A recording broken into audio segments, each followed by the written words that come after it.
औज़ुबिल्लाहि बिस्मिल्लाहिर्रहमानिर्रहीम। मेरे अजीज़ दोस्तों, भाइयों, बुज़ुर्गों, बहनों, अस्सलाम वालेकुम। मेरे दोस्तों, मेरा आज का मौजू है हुकूमत की नाअहली। इस मौजू पे मैं आज बात करना चाहता हूँ। बहुत से मेरे दोस्तों ने कहा कि राज साहब, आप तो यूट्यूब पे अपना बयान दें। बयान इंशाल्लाह मैं सच्चाई पे देता हूँ और मैं रिक्वेस्ट भी करता रहता हूँ वज़ीर आज़म साहब से, खुदारा कोई ऐसा काम करें जिससे अवाम को खुशी हो। मैं आज इमरान खान साहब से ये कहना चाहता हूँ कि इमरान खान साहब, या तो आपके पास जो आपके मामले खुसूसी हैं, आपको सही तरीके से जो आवाम के साथ ज़्यादती हो रही है, आवाम महंगाई की चक्की में जो पिस रही है, या आपको वो बताते नहीं हैं, या फिर आप सुनकर सुनी अनसुनी कर देते हो। वज़ीर आज़म साहब, आवाम ने आपको बड़ी उम्मीदों चाहतों के साथ आपको मुंतखब किया। आप भी चीख चीख कर बात जब थे तो बिजली के बिल जलाते थे, महंगाई के ऊपर धाड़ धाड़ शेर की तरह चीखें मारते थे। लेकिन अब क्या हो गया, यहाँ आकर क्यों बकरी बन गए हैं आप लोग? आपकी जो कबीना बैठी हुई है नीचे, वो क्या कर रही है? 50 साल की मेरी उम्र हो चुकी है और तारीख में कभी भी आटा 250 रुपया मन नहीं हुआ। कभी चीनी 110-11 पे नहीं गई।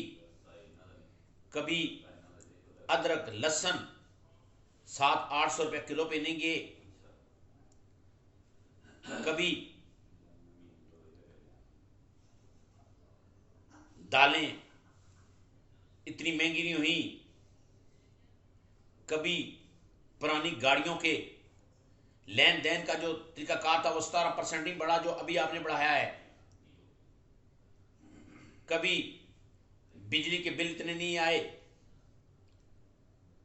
मेरे भाई, आपको क्या हो गया है? आप गरीब आवाम से उनकी मोहब्बत की सजा दे रहे हो। ये उम्मीद आपसे पे नहीं थी।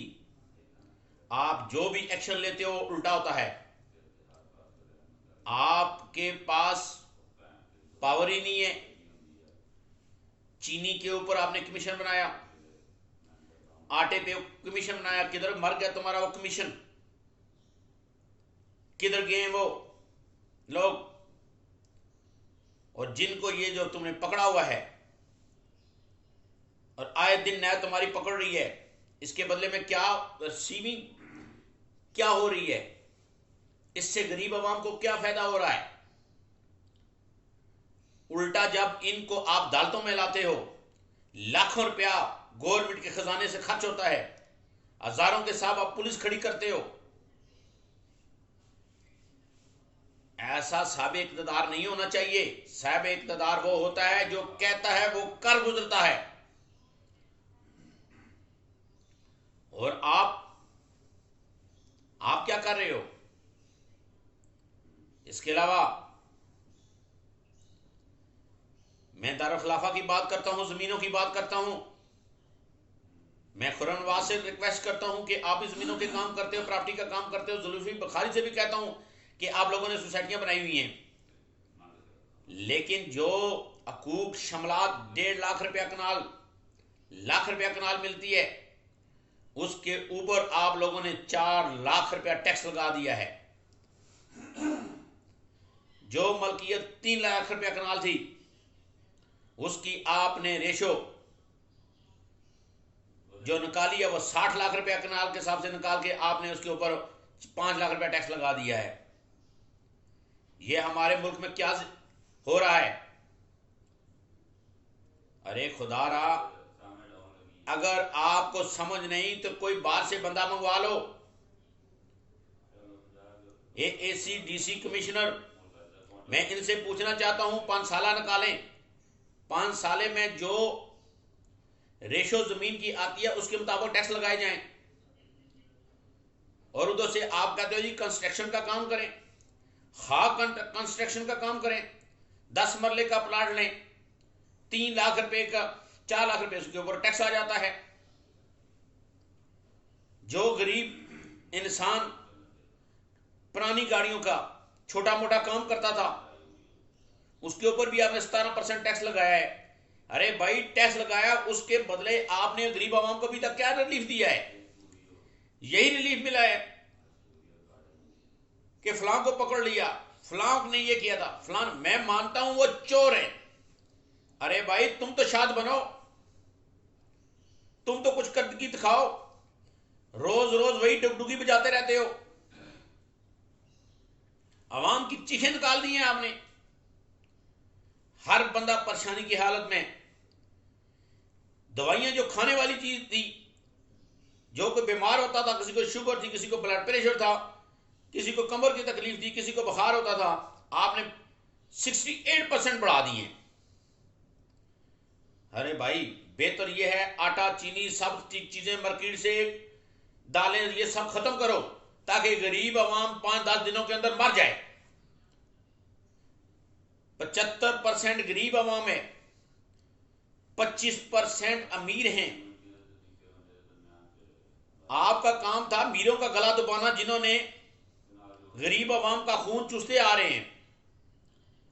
आपने मीरों की बजाय गरीबों का गला दबाना शुरू कर दिया। कुछ कोरोना ने गरीबों की कमर तोड़ी थी, कुछ आपने तोड़ दी। ये आपकी कबीना क्या है? ये आपको क्या बताती रहती है? ये रोज रोज इजलास किस लिए करते हैं आप? जब भी इजलास होता है कोई न कोई बम जो है कि गरीब आवाम पे फेंक देते हैं। मैं खुदारा आर्मी चीफ से कहता हूं कि मैं आर्मी चीफ से रिक्वेस्ट करता हूं कि आप कुछ करें। ये तो करने से रहे नहीं।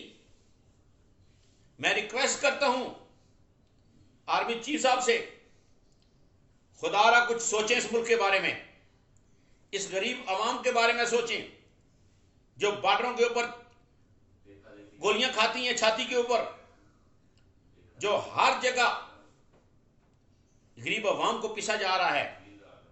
आप सोचें, ये जमहूरियत के दावेदार नहीं सोच सकते। ये लोग एक दूसरे को कहते हैं फलां डिक्टेटर की पैदावार है, फलां डिक्टेटर की पैदावार है, फलां डिक्टेटर की पैदावार है। मैं कहता हूं डिक्टेटर आया था जिया, 11 साल उसने हुकूमत की थी, 11 रुपए किलो चीनी रही थी। आप लोगों को शर्म आनी चाहिए कि आए दिन आप लोग कीमतों के रेट बढ़ाते रहते हो। आए दिन कोई फूड इंस्पेक्टर ऐसा नहीं है जो रिश्वत आपका ना लेता हो। किसी अदारे में चला जाए बंदा, वहां चीखें निकल जाती हैं। ये जो कंप्यूटर सेंटर, रेवेन्यू सेंटर बनाए हैं आपने जमीनों के, ये इतने बड़े जलील कमीने हैं कि अगर विरासत का एक इंतकाल चढ़ाएं, 1.25 लाख रुपया इनकी फीस है।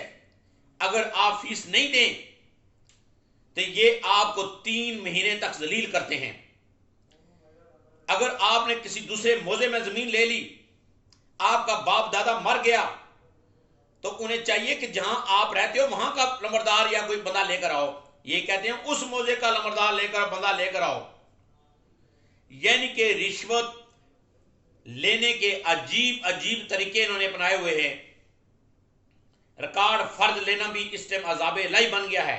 ये जो सेंटर बनाए गए हैं जहां पर कह जी कंप्यूटर के ऊपर आपको ऑनलाइन आपको फर्ज मिलेंगे। यार कुछ शर्म करो यार, कुछ खुदा के लिए, कुछ इस गरीब आवाम के लिए सोचो। हमें भी खुशी हुई थी कि नया पाकिस्तान बनाने वाले आ गए हैं, चलो यार कुछ होगा। दिन ब दिन मुल्क के हालात बद से बदतर होते जा रहे हैं। गरीब आवाम को नहीं चाहिए कि प्लाजे ये वो, गरीब आवाम को चाहिए आटा, दालें, चीनी, सब्जियां, बिजली, गैस। 5 चीजें क्या आप नहीं दे सकते हो सस्ती? इसके ऊपर सब्सिडी नहीं दे सकते हो। ये फैक्ट्रियों वाले जितने भी हैं इनको पकड़ कर उल्टा करो। ये जो आपने बाजार लगाए हुए हैं, ये जो आपका लिस्ट देने वाला बंदा है 3 बजे दिन के टाइम हो जाता है। ये फूड इंस्पेक्टर किस लिए बनाए हुए हैं? अगर आपसे कंट्रोल नहीं होता, ये फूड इंस्पेक्टर का इस्लामाबाद का मुझे दे दो अख्तियार, और 7, 10, 12 पुलिस वाले मुझे दो, एक डाला हो, मैं उठा कर हरामियों को गाड़ियों में फेंकूंगा। और मैं देखता हूं कि महंगाई किस तरह होती है, कि डंडा चलाना पड़ता है। इमरान खान साहब, सिर्फ आप सियासतदानों पे डंडा ना चलाएं, जरूर चलाएं उन पे, और उनसे कुछ निकालें, और निकाल के अवाम गरीब अवाम पे को उसके बदले कुछ दें। उन पे आप डंडा चला रहे हैं, निकल कुछ नहीं रहा है, मुल्क का दिवालिया हो रहा है। वो पूरी दुआ ना क्या ब्यूरोक्रेसी उन्होंने अपने कंट्रोल में रखी हुई है। आपकी तो पोजीशन ये है कि आप जिस चीज पे एक्शन लेते हो वही चीज महंगी हो जाती है। कैसे वज़ीर आज़म हैं आप? कैसी कबीना आपने नीचे बिठाई हुई है? ये आपकी इमरान खान साहब करदी की जीरो उन्होंने कर दिया है, तो मजीद जीरो करेंगे। एक टाइम ऐसा आने वाला है, मैं आप पेशन गोई कर देता हूं, मैं शेख रशीद से भी कहता हूं कि आप भी टीवी पे बहुत बोलते हो, लेकिन अपने इस मौसम से कहो कि महंगाई पे कंट्रोल करो। महंगाई आपको ले डूबेगी। टाइम आपके पास मुख्तसर है, थोड़ा सा 3 साल तो आपको होने वाले हैं, और क्या लोगे आप? कितना टाइम लोगे? ये पापड़ वाला तो ये फलां तो फलां, इसको आप खत्म करें इस चैप्टर को। आप गरीब आवाम के लिए सोचें। तालीमी निजाम पे आपने इंसाफ बनाया जी, फलां किया, यूं किया, वो क्या हुआ? किसी बात पे भी आप अमल हो रहा है? मेरा आज का ये मौजू था। मैं दोस्तों को कहता हूं, मेरी वीडियो को ज्यादा से ज्यादा सब्सक्राइब करें और इक़्तिदार आला तक पहुंचाएं। आर्मी चीफ से मैं रिक्वेस्ट करता हूं कि ये लोग जमहूरियत के ये दावेदार हैं, ये जमहूरियत के काबिल नहीं है। ख्वाह पीपी हो, ख्वाह नून हो, ख्वाह तरीके इंसाफ हो, ख्वाह मौलाना साहब हों। मौलाना फजल रहमान को देखें, हार गए हैं और चादर मुंडे पे उठाकर जलसे कर रहे हैं। मुल्क के लिए कुछ नहीं कर रहे हैं, ये अपनी खुशियां बचाने के लिए सारा कुछ कर रहे हैं कि हमें इक़्तिदार मिल जाए, वहां बाढ़ में जाए, जहां जाती है चली जाए। शर्म करो ये सारो। अल्लाह हाफिज। अगर कोई मुझसे गलती हुई तो माफी चाहता हूं। अल्लाह हाफिज।